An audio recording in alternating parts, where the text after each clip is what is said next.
Welcome to The Courage Effect. I'm Suzanne Weller, and this is a show about growth and unleashing what's possible. You will hear inspiring stories about what courage looks like, how we navigate what's getting in our way, and the opportunities that surface when we choose courage over comfort. Let's get started. Welcome, everyone. Thank you for joining me, The Courage Effect. This is Suzanne, and each week I talk with a guest about what they've learned through wrangling fear and risk, no matter how big or small the challenge. And today's guest truly is a powerhouse Latina trailblazer in the high-tech industry. She is Iliana Quinonez. She builds and scales high-performing teams in addition to developing the next generation of people leaders. She's a strategic startup advisor for the ICA Fund, an organization that provides coaching, connections, and capital to grow Bay Area businesses and close the gender and racial wealth gap. Iliana is a passionate advocate and ambassador for equity, diversity, and inclusion in the workplace, and a certified Beyond Barriers coach focused on women professionals. Iliana has both a global and broad subject matter expertise with a career spanning over 25 years in more than 10 countries and 3 different continents. She's worked at both enterprise and startup companies, including Salesforce, SAP, and BEA Systems. She's held leadership positions in solutions engineering, product management, marketing strategy, consulting, and business development. Originally from Mexico City, Iliana holds bachelor's and master's degrees in computer science and information systems. She is an active board member, and she lives in San Francisco with her husband and their 2 daughters. Iliana, welcome to The Courage Effect. Thank you so much, Suzanne. Thank you for having me, and thank you to your audience as well for listening today. Such a pleasure to have you join. And you are someone that I invited to be on the show because I know in my relationship with you, I have seen you be a very courageous female business leader, especially in the Latin community. I know that, we met when you were at Salesforce, which you recently departed from, and you were a key person that really drove Latin Force. And I've had so much respect for you for being somebody that isn't afraid to raise her voice in service of yourself and others, and other voices that don't necessarily get the visibility or the airtime. So thank you for all of that work that you do. Of course, you're welcome, Suzanne, and thank you for bringing that up. I think we all have a voice, and we have to exercise that, not just for ourselves, but also for others, as you said, others that have not known yet how to exercise their voice, or that are in the process and in the journey to find their voice sometimes, and even take the courage to actually use it and do it for others too. That's great. So obviously we're here to talk about courage. So I'd love to kick off with hearing, what does courage mean to you? Thank you, Suzanne. And that's a great question. I always think about it in this way. When we think about courageous people or courageous acts, a lot of people think that it's not being fearful, right, of something. If you're doing something, you're courageous because you're not fearful about something. And for me, it's actually quite the opposite. It's actually being very aware of your fear or the fact that you can be hurt or that you're in danger, and being able and willing to actually act and take action on that thing that frightens you. So it's not that you don't have fear. It's more like acting in spite of the fear that you may feel. Wow. I love that you're actually saying it's not what you're not doing, it's what you are doing. So it's not being paralyzed in the face of something that is potentially threatening you. Absolutely. That ability. And I would say also, then it's the ability, but also the willingness, right, to take action in spite of that fear, for sure. Yeah. Talk to me a little bit about that, the willingness. I think that's a really important point. Yes, absolutely. Well, sometimes I feel like you have the ability to do many things, right?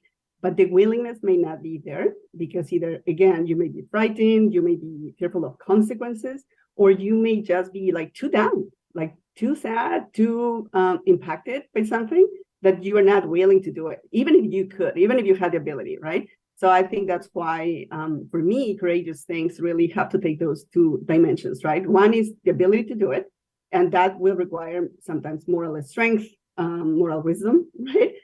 Or mental, but it will also require the willingness to actually do it. Yeah, it's a really important point.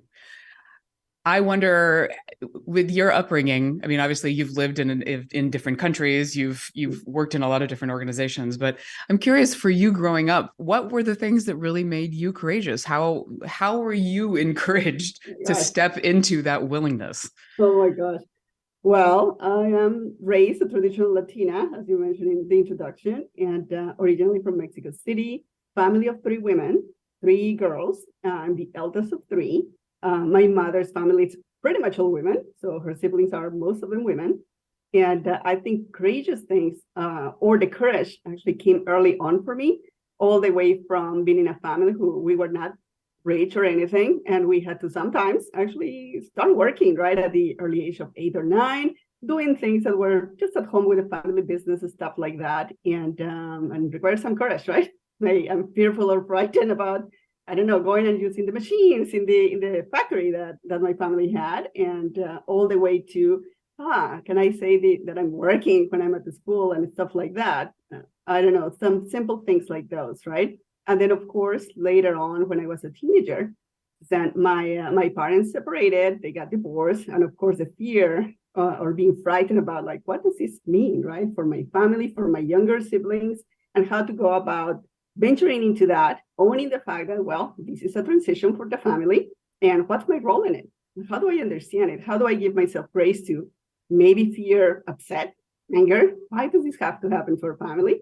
To actually think about my role in terms of being the eldest daughter, and how can I help my sisters, right? How can I help my mom? How can I support her through this period? So I think different lessons through life, but obviously when you're a child, it's also that lenses them, that perspective helps you also grow as a person. So probably faster sometimes, right? That's one of the things that come along with adversity or things that are frightening you. If you overcome them and you go through them, you're for sure going to learn and you're going to grow from them. Yeah. Well, and one thing that I heard you say numerous times there was, how can I help? How can I help my mom? How can I help my family? And it sounds like that's a core thread for you in your life and in your career. It has been for sure, Suzanne. And I think part of it is because I think it's very personal to me in terms of how do you help others, and in the process feeling fulfilled yourself. It's like being grateful. It's like when you feel grateful for something, it's very fulfilling. So some people tend to complain a lot, right? Some people tend to be grateful a lot. And I think the difference is what makes you feel fulfilled. And I think serving others, helping others, at least for me, it's something very personal that helps me feel fulfilled, helps me feel happy. And in the process, I know I'm impacting people's lives. So I think that's something we should always strive for, because it feels amazing when you do it. Yeah, it's beautiful. Mm-hmm. Well, and I know you had something last year that happened to you that was unexpected and really impacted your life. So I'd love for you to share a little bit about your courageous story. Oh my gosh. Thank you. Thank you for asking that, Suzanne. And yes, so sometimes life throws you curves, right? Curveballs, and then you just have to deal with it. And this is also a reminder, because let me start the story by saying that I turned 50 last year. And as it so happens, my February was in February, right before February, my birthday, I started having vision problems in my left eye. And I thought, well, that's totally normal, because I just turned 50 and it's related to that. I'm older, so I will finally have to use glasses, right? So I went to the optometrist, as you can probably imagine, got the test done, and they said, yeah, obviously your vision is deteriorating, but we can't quite point out why. And I was like, well, why? Because I'm old. So I turned 50, that's why. And the ophthalmologist was like, yeah, no, it's not just that. And I'm like, okay. So they kept doing some tests. And then finally they gave me this big test, which is called a vision field test. And for those of you in the audience, some of you may know, they put you and track different points of light in a big machine. And at the end of that test, the technician said, you know what? Okay, I think I know what's wrong with your vision. And even though it's not a diagnosis, you have to talk to the optometrist. Let me tell you that there's an 80% chance that this is a tumor. And of course I heard that. And immediately I thought, oh my gosh, I have a tumor in my eye. And I think my engineering background kicked in. And I started asking all these questions, right? Like, what do you mean a tumor? Where is it? How big is it? How long has it been there? The technician, oh my gosh, poor guy. He felt overwhelmed. He couldn't believe that I was asking all these questions instead of feeling like overwhelmed or sad or angry. And I told him, you know what? Well, I'm not feeling any of that because I need to understand first what exactly you're talking about, right? And then, of course, engineering background, I said, and you only said it's 80% chance, so there's a 20% chance that it's not this. So there, at the end of the appointment, I got out of there.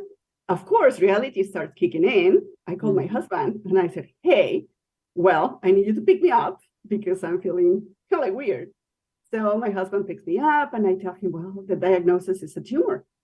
Of course, he freaks out too. We don't know what we're dealing with. And then, of course, we start thinking about, well, what do we need to do, right? And the first thing I say is, well, I don't know what it is, and I don't know if it's for sure, right? They call the diagnosis.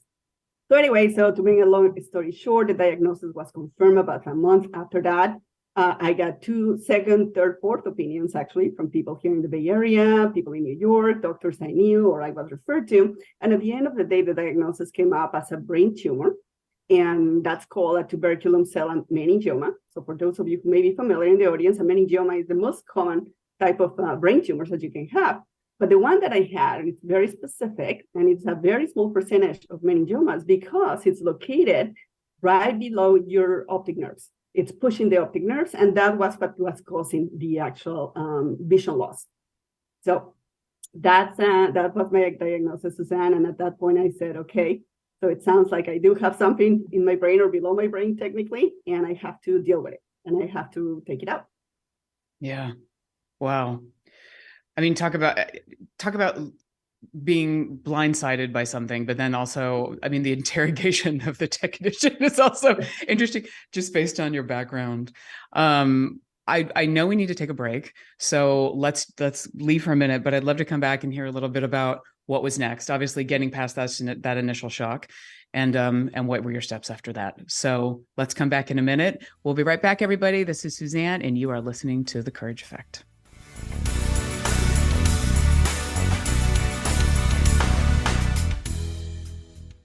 In business, your people are your most important asset. With so much change happening on the professional landscape, does your company have the expertise to support your employees for what the future holds? Maybe it's time for a partner like Plum. Female founded over 13 years ago, Plum HR Consulting provides human resources expertise to small and medium-sized businesses up and down the West Coast. Plum's HR consultants have more than 15 years of human resources experience in every type of industry, including tech, real estate, construction, manufacturing, and nonprofit. From long-term engagements to shorter projects, Plum can support almost every aspect of your business's HR goals. Allow Plum to take human resources off your plate so that you can go back to growing and leading your business. Visit plumseattle.com for details and information on their services.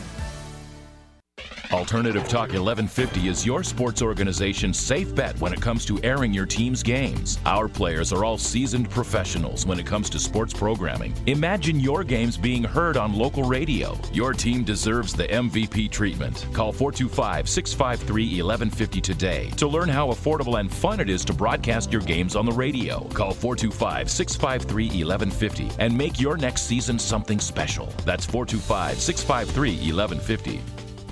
Find out the latest about your favorite shows on Alternative Talk 1150. Check out 1150kknw.com.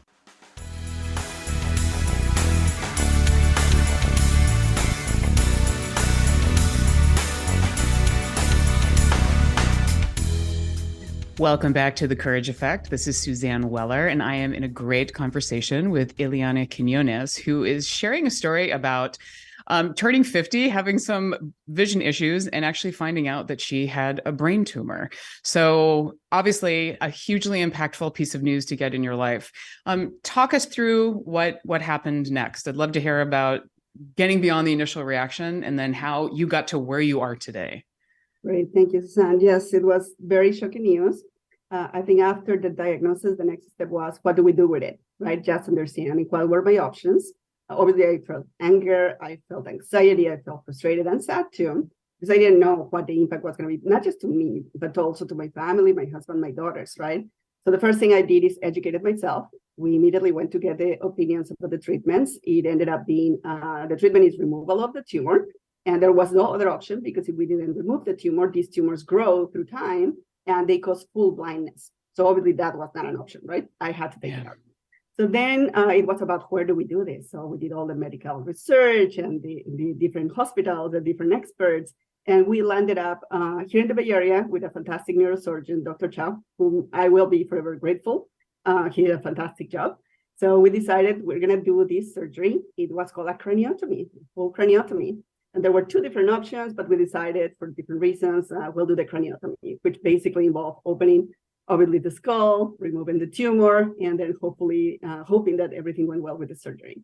And as it so happens, in the process of preparing myself for that, we also had to address things that were very practical in nature, right? Like, well, I'm dealing with all this, but I'm also working.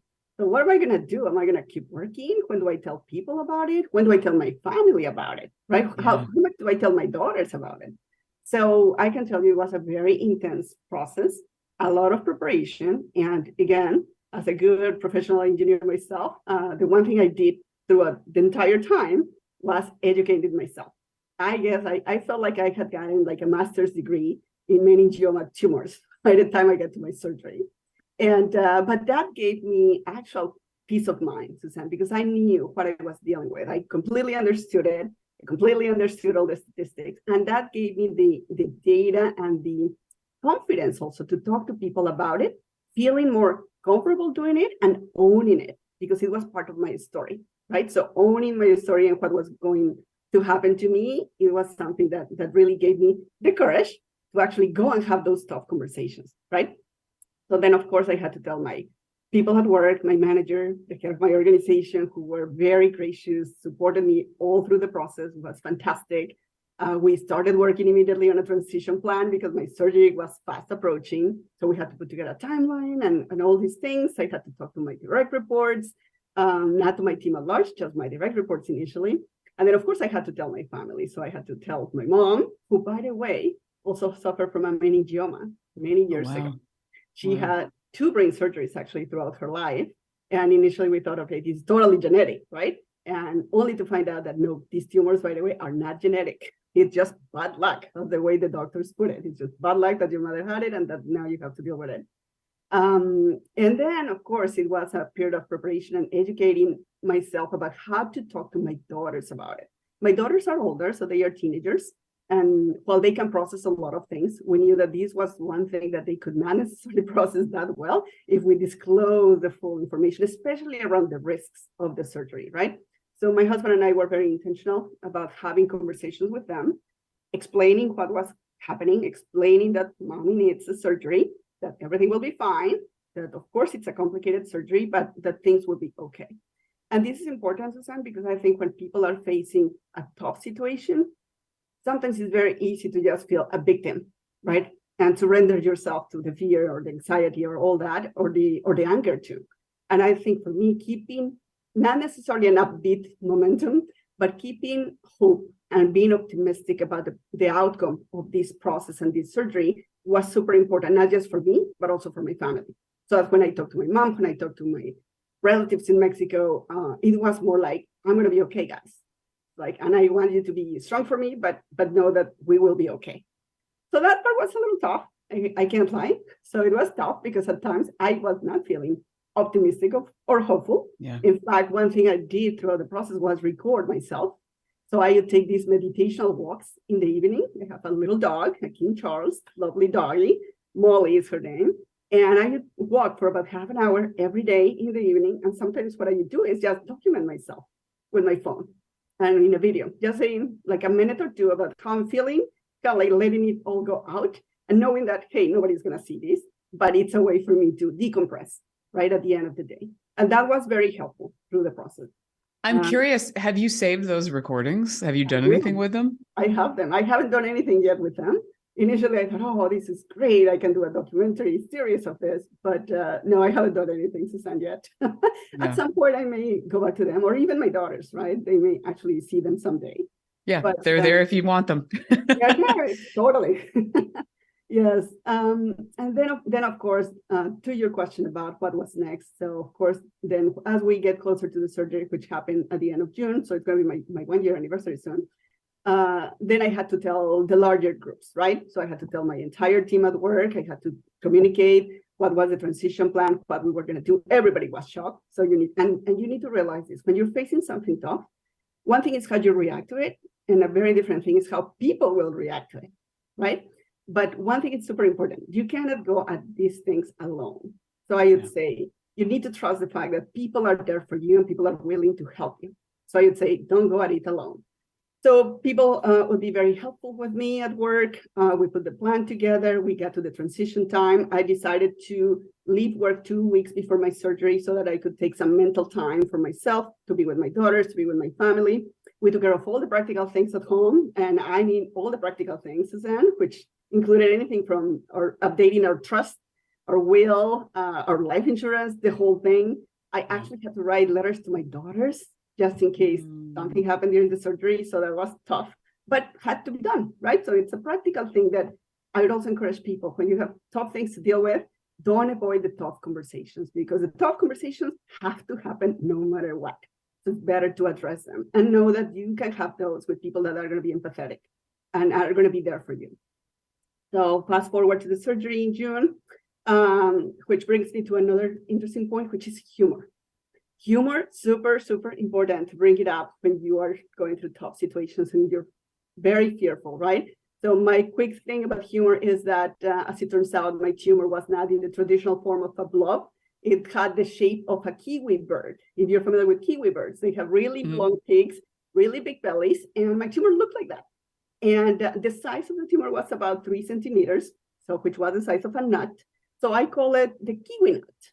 So I started calling my tumor the kiwi nut. So I put a name to the face of my fear. And funny enough, I told that to my neurosurgeon, who thought I was crazy for doing that. But here's the thing. The day of my surgery, I get to the hospital. I'm in this pre-op sort of process. My surgeon comes in in the morning and says, okay, Iliana, we're ready for the surgery. And I said, yes, Dr. Chow, we're ready. And he said, ready to take that kiwi nut out. And I'm like, oh my God, he finally embraced it. Embraced my name in the tumor like a kiwi nut. So it can sound like a very silly thing, I agree, but it actually made me go through it with a little bit of humor, lighten up the mood, lighten up a little bit the stress, took a little bit of the edge of the anxiety for the surgery, and also when I was having the conversations with people around me. So I would say, remember that humor is a great help, a great tool we all have at our disposal if you're willing to use it. Going to the surgery, Suzanne. So I went to the surgery. The surgery was 9 hours under general anesthesia. The removal of the tumor was successful. So the resection was about 98, 99% of the tumor. So I still have a remaining part of the tumor there, but for the most part, they took it out. And the best part of it is no neurological damage. So basically, it was successful. The tumor was benign as well. And yes, there was impact to my vision. So I can tell you I lost my peripheral vision on my right eye, which was fine, funny, because that eye was fine before the surgery. But of course, you can't go through this major thing without impact. So I lost peripheral vision on the right eye. I cannot drive anymore forever.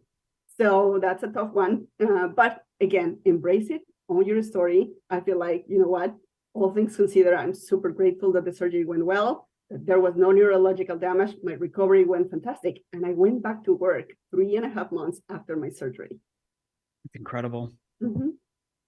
That's incredible. There's such an amazing recipe in there of the positive mindset. I mean, I just kind of want to summarize some of what you shared. The positive mindset, visualizing the positive result, right? And not falling into the victim zone. And naming the fear and naming the tumor. For sure. and really owning that, right? Owning the circumstances, but also bringing some humor and levity into it at the same time, and knowing that you were strong enough to get through it. You could do what you could do everything that you were able to do. So that's a truly incredible story, and I want to commend you for going through it and like bringing the engineer's mindset to it, but then also at the same time, like the mother and the wife and the daughter and the colleague and leader. So yeah. Is there any final thoughts? I just know we have a couple minutes left. Any final thoughts that you want to make sure that you share with our audience or listeners just about this experience and what you took away from it? Thank you, Susanna. I think you summarized it really well, right? So optimism will keep you through it, will carry you through that. Not being alone, again, leaning on each other, on other people, right? Leaning on your family, your relatives. People will be there for you, willing to help. So please do not go at it alone. Educate yourself, right? The more you know about something that makes you feel afraid, the better you will be able to handle it and feel like you're in more control. And the humor part is super important too. And then one last thing, Susanna, I would say that people may think, well, what if the worst possible outcome could have happened, right? That comes with life, right? There are risks in life, but guess what? Some of those risks are really worth taking. So even if that's something that frightened me to go into the surgery, a big craniotomy, not knowing what could happen, I mean, the alternative was not good. And then the risk was worth taking it. Yeah. Well, thank you so much for sharing that. And thank you for also reminding people that it's important to ask for help. I mean, especially from somebody that is a helper of others, and you've really been that way your entire life. So what an amazing experience. And, thank you again, as I said, for sharing. And thank you for modeling the behavior and, making sure that people can see and get the details on who you are and also your larger experience. Thank you, Iliana, for being here today. Thank you, Susan, for the invitation. And thank you. I'm grateful for being here and being able to share my story with others. Hopefully it will help some of you out there. A great conversation. I will make sure that your bio and links to get in touch with you are on our website for listeners, which is at thecourageeffect.com. Thank you, everybody, for being here. Stay courageous, take care, and we will see you soon. Thank you.